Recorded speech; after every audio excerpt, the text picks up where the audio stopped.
ilaahay dhaalimiinta waa dhumiya oo waa ka dhumiya tawxiidka.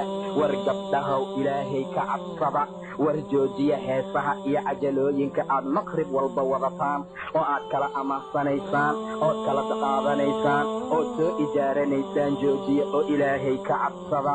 gabar ayaa jiri jirtay aad iyo aad heesaha u jeclaan jirtay. mar walba heesaha ayay dhegaysan jirtay, mar walba heesaha ayay samaysataa. waxay daarataa cajalooyinka heesaha. fanaan ma jira ilaa way xifdisay magaciisa iyo meesha uu ka yimid iyo goorta uu curintaa iyo waxyaabahaa sameeyey. hees ma jirta ilaa laxankeeday taqaanaa, waxyaabaha iyo sida looga laxmiyo ayay taqaanaa dhammaan. aad iyo aad ayay u jeclaan jirtay. kushiinka markay ku jirta ama madbaqa ayay heesaha qaadaa ama daarataa. guriga markay xaaqaysay samaysaa. waa in badan oo gabdhaheena ka mida sida ay maanta yeelaan. akhiiran iyo gabagabadii ayaa gabadhii sakaraadka ku soo xaadiray.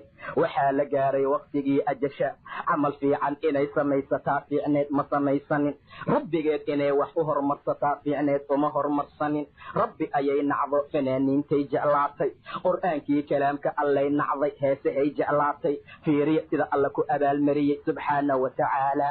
gabagabadii ayaa lagu abaalmariyey in sakaraadkii soo xaadiro. dadkeedii ayaa u soo aruuro, meeshaa laysugu yimid. culimadii ayaa timido waa ag fadhiisteen. kelimada tawxiidkaa loo laqimo. waxaa la yidhi laa ilaaha ila allah dheh. ayaduna waa kari weysay.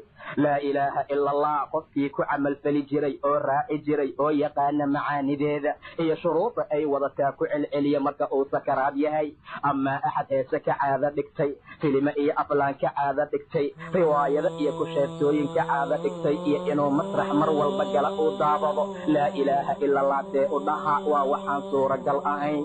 gabadhii waa sakaraad oo nafteedaa la soo aruuriyey.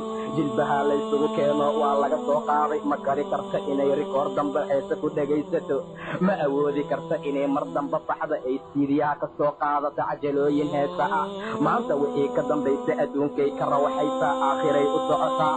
maanta wixii ka dambeeya rabbigeed hortiisaa la geynaa. maanta wixii ka dambeeya dhibaato fara badan ayay la kulmi doontaa. laa ilaaha ila allah dheh ayaa la yidhi. laa ilaaha ila allah ayaa agteeda lagula celceliyey. ileen horay ayay u dhihi weysay ayadana.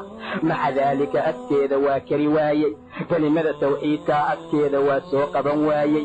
dadkii meesha goobjooga ka ahaa ee xaadiray waxay dhaheen afkeeda waxaan ka weynay hadal aan ahayn. labadii walaalo ah ninkii lacag leh ayaa weyn. sidaa ayadoo dhahaysay xayaatada uga baxday. waa suu'ul khaatima. labadii walaalo ah kii lacag lahaa weyn ayay ku celcelinaysay. taasaa diin u ahayd. nafta ayaa uga baxday. ayadoo heesaysa ayaa la dhaqay. ayadoo heeskaa afkeeda ku dambeeya ayaa la qaadoo qubuurta loo daadihiyey. ayadoo afkeeda uu ku dambeeya heesaha ayaa qabriga la dhigay. ayadoo heesaysaana laga soo bixin doona waciyaadu billaah.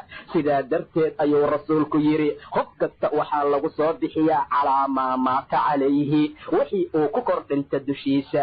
war walaalayaalow idinkoo heesayaa laydin soo bixinin ee heesaha joojiya. qalbi madoobaad ayuu leeyahay.